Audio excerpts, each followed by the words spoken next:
tell me what are the stages involved in the process of a GSM visa? Okay. There are multiple stages with different authorities in Australia. So first stage is basically called a skill assessment stage. So if you are basically engineer, your application goes to Engineers Australia. So we have to get a skills assessment done. Now, what does that mean is we are telling a professional body that my client is a professional. So a professional is telling a professional that I am a professional. Okay. So they will give us a certificate. So if it is IT, it goes to ACS. If it's a generic body, it goes to VETSS. So there are multiple bodies, authorities that are there, which will basically, accept or take or process that particular skill assessment. That is like, I would say, about 60 to 70% of your application. Once that is done, then we have to basically lodge an EOI, which is called expression of interest. After we lodge an expression of interest, let me explain to you. I'm coming to your house. So the first thing I'll do is give you a call and say, hey, Rishi, can I come to your house? Yeah. Correct? This is what we are expressing an interest to the country. Hey, Australia, can my client come live and work in your expression of interest? After that, we have to basically decide. Now, when you are saying you're coming to India, example, you will land somewhere. Either you land in Maharashtra or you land in Gujarat or you land in a particular city, in a particular place. So we have to go to a particular state and request them that is it possible that my client can come to your state. So the state has its own requirements. Now, if that occupation is in that particular state, then we have to apply. And as you know, every state has its own government, own laws, own rules.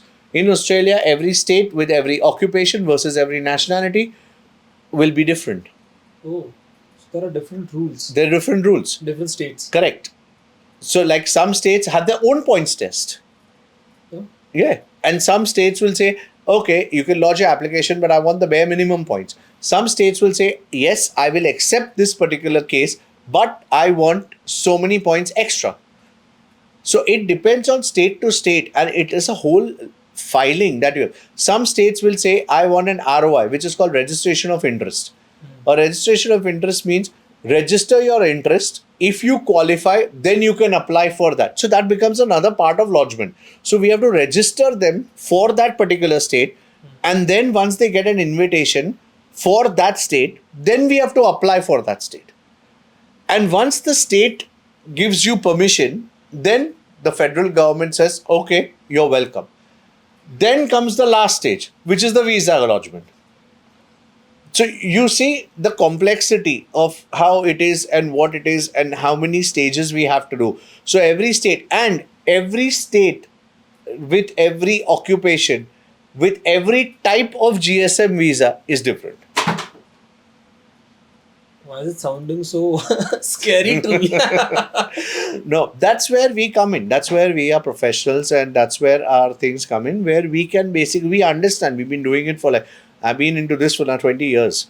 So I've been doing it for so many years. So that's why we understand that, okay, fine, if this is what the skill assessment is, and if this is what we lodge, what will the state want, and how will this state look at it, or how will that state look at it?